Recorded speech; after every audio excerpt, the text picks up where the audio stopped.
Hi guys! So welcome back nga pala. So ayun, meron nga pala tayong good news ngayon. Gusto ko lang magpasalamat sa inyo sa mga supporter ni Jello, supporter ng Ganggang Buster nila Tito Otis. Maraming salamat sa inyo. Kasi sinuportahan nyo si Jello simula umpisa hanggang nakabalik siya. Ayun. So ayun, masaya lang ako para sa kapatid ko guys. At masaya na din yung magulang namin para kay Jello kasi yung pangarap niya na makabalik na si Jello sa maayos na buhay. Ayun, nagkakatotoo na. Tapos si Jello din, masaya na din si Jello kasi kasama niya na ulit si Colleen. Hindi na siya babasura para lang makakain, mga ganyan.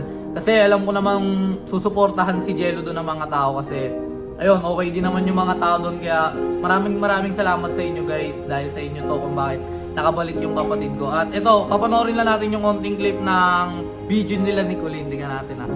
Ito guys, panoodin nyo.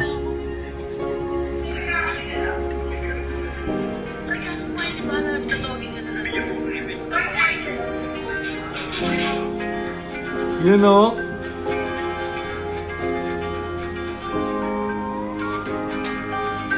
Nagpa-pray si Jello guys.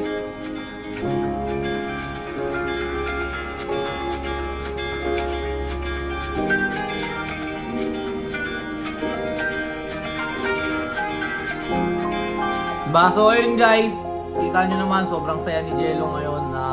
Hindi na siya mukhang problemado kasi lately guys, nakikita nyo naman sa mukha ni Jello na lagi siya mukhang pagod.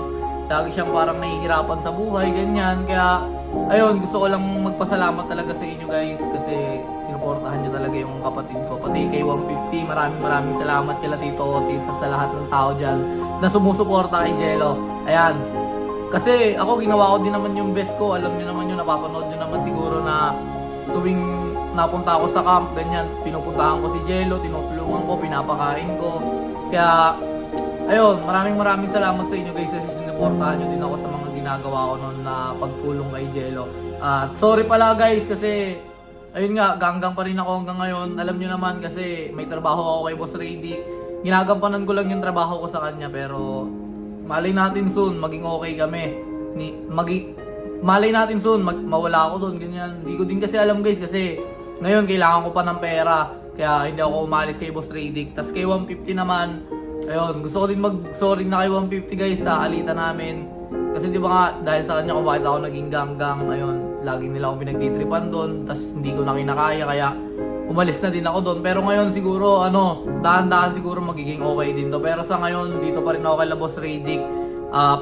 Ayun, gagawin ko pa rin yung best ko para maging okay. Kaya maraming salamat sa supportan yung lahat guys. At ayun, abangan nyo na lang ulit susunod na video guys. Pupuntahan natin si Jello doon sa Ganggang Buster.